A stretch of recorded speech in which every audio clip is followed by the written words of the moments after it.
from the creators of a very progressive medieval simulator, where the only way to save your daughter from dying is to allow her to fully embrace her lesbomancy and run away from home, never to be seen again, or have a medieval conversion therapy by marrying her off with an elderly king, comes a game that's a Brexit simulator. A game that was made before the United Kingdom left the European Union. A game that accurately manages to predict the current situation in Britain, where everyone that is a non-British person gets deported. A game where Britain turns into the communist USSR and simply forces people to work for a living or risk breaking the law if they remain unemployed.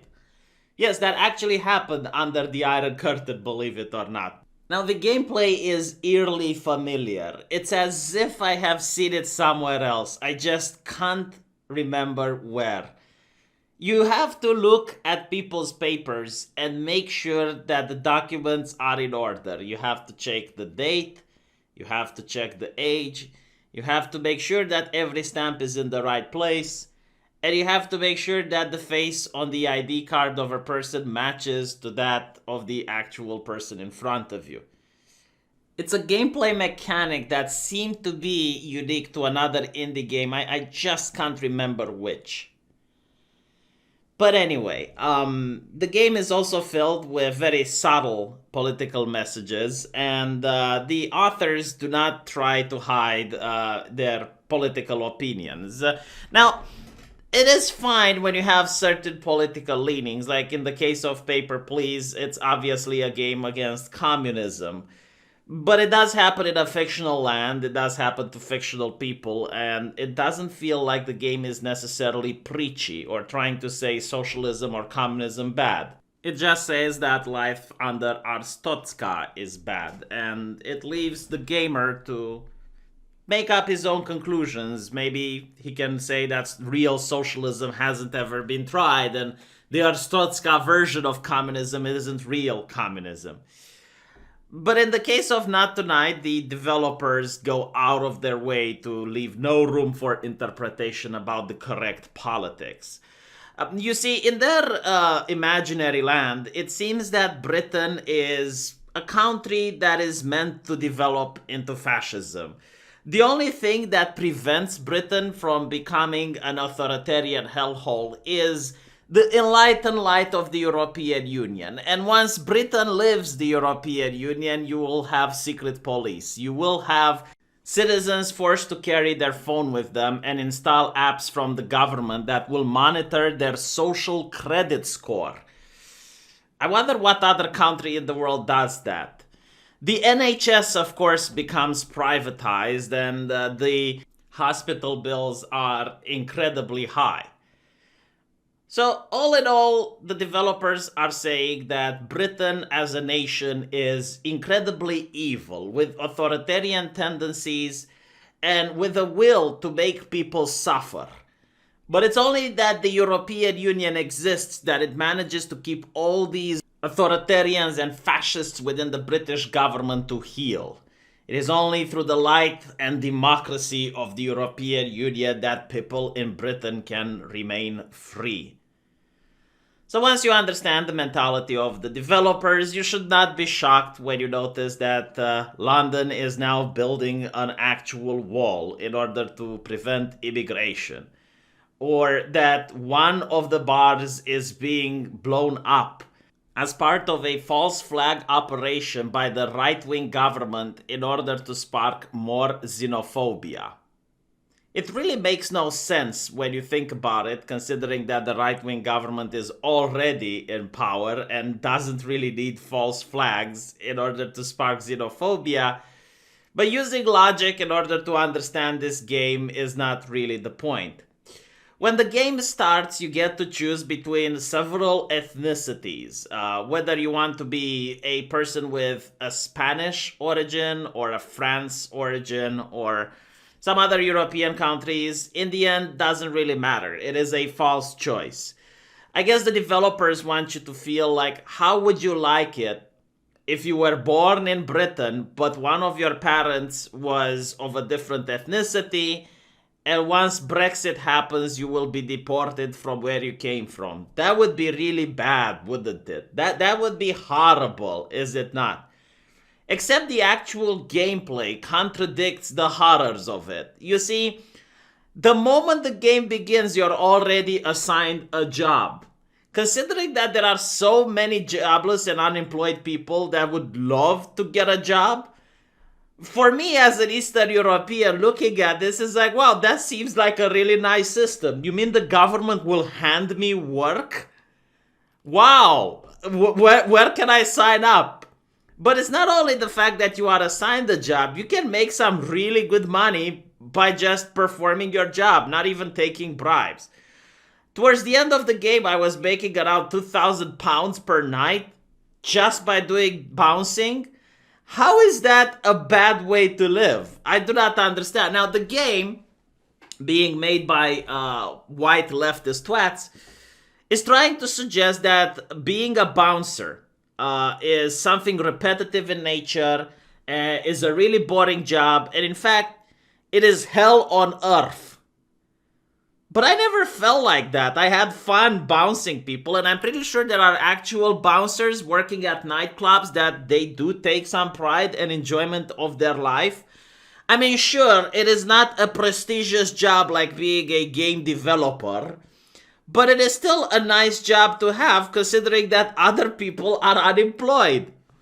So the game developers completely fail at trying to explain why this is a bad job or why it is hell on earth.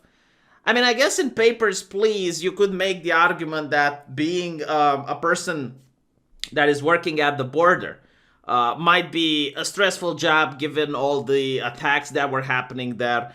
But most of the bad things from Paper, Please wasn't the work conditions or the job that you had to do. It came from the fact that you had a family at home and you had to pay for heating, you had to pay for food, and you had to deliver for them. Otherwise, they could get sick and die. And it was also the nature of the country you were in that you felt as if people are miserable to live there. You felt as if there was no free speech anymore, and everyone had to just praise the government nonstop. Now, this does not work when you have a country such as the United Kingdom, a country that, unlike the European Union, is democratic and its people can hold its leaders to account. A country that many of the principles, such as free speech and equality and anti-racism, were created by British philosophers. And while the European Union likes to pretend they have a monopoly on these principles, they absolutely do not. And this is why the developers managed to fail in this game. If they would have gone with a fictional country and they would have tried to elude Brexit, maybe the sarcasm could have worked. But 2 years later, this game has aged like a good egg. Now, sure, you might say, well, it's sarcasm and it's supposed to be funny. It's not meant to be taken seriously. But the thing with sarcasm to work, you need to have actual real life equivalents. We noticed that Brexit did happen. We noticed that people aren't being deported en masse. We noticed that immigration has not stopped. We noticed that the British NHS did not become private, and so on and so forth. And plus, again, this does not fit in with the gameplay where you can make a lot of money just by being a bouncer. And I do not consider being a bouncer to be a hellish job. It is not something that I would look down upon if I were to see a person working at a nightclub as a bouncer. Now, for the gameplay itself, it is very much entertaining. I mean, if you liked Papers, Please, this is a complete ripoff of that game. Now, I do not mind if a game tries to influence itself from other games on the market. In fact, I think it's a good idea. But in this case, it just feels as a blatant ripoff. Even the X-ray machine, where you can scan people to see if they're carrying any contraband or any weapons, exists in this game. And it adds very little compared to Papers, Please to make itself as a differential game. But again, if you enjoyed playing Papers, Please and you just want to play something similar and you can ignore the left leaning politics in it, then sure, you're going to have a lot of time enjoying this game. Now, the game is very repetitive. You wake up, you go to work, and then when you come home, you find out how much money you gathered from working at a specific place. And you can use your phone in order to purchase and improve your house. Within the first part of the game, you just have to gather some money in order to pay for your worker's visa. And you can redecorate the walls, you can redecorate the apartment. In the second part of the game, you have a new app which tracks your health. Apparently, the more you work, your health deteriorates. So you have to invest in certain things, such as heating for your apartment, a better bed, and a refrigerator. Until you manage to invest in all these things, you can choose to skip a day from work, but this lowers your social credit score. And yes, the game introduces the novelty concept of a social credit score, where if you miss work, you lose points. If you fail to pay the bills, you lose points. If you take bribes from people, you lose points. And if you fail a job, you also, of course, lose points. If you lose too many points, then you get deported and the game is over. Now, the game does allow you the choice to side with the government or to side with the resistance, but it's kind of implied that there is only one correct way if you want to have the quote-unquote happy ending. And throughout the game, you meet various characters, and if you help them out, then you work your way up to the good ending. Now, throughout the game, there's a lot of interesting visuals that tell you how racist Britain has become. Like, look, all these people, they have English flags. Do you not know that an English flag is racist? Look, after Brexit, people can just flaunt their national flag in the air. Ooh, such racism. Oh, look, there is a graffiti saying fuck UKIP. Oh my god, this is so bad. People are hating UKIP now. Oh, look, the government is trying to forge elections. You are being placed in front of a voting booth, and you are not supposed to allow anyone with a different ethnicity than British to get in so that the ballots swing into the right-wing party's favor. Oh, look, the government is shredding voting bills. It's the only way that the right-wing party can win elections. Oh, look, the right-wing party just destroyed a bar and is now blaming it on the non-British nationals. Oh, more deportations. Yeah, that's kind of the vibe of the game. I personally found the game to be somewhat enjoyable, but again, it's because I like the Papers, Please type of games, and this seems to be one of them. Like, it's a blatant ripoff. But yeah, so all in all, when it comes to sarcasm, I don't think it landed. There are other games that are very progressive, and I actually can say I enjoyed them. Like Life is Tumblr is one of these games. Life is Tumblr was a game that I enjoyed streaming. I had a good time. I laughed. I was definitely entertained by it.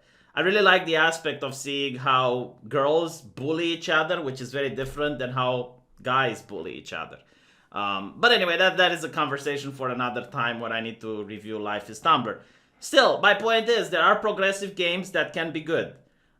This is not one of them. The only thing good about it is the gameplay, but the story itself is really bland and didn't land at all. Let me know what you think in the comment section, and I will see you guys there.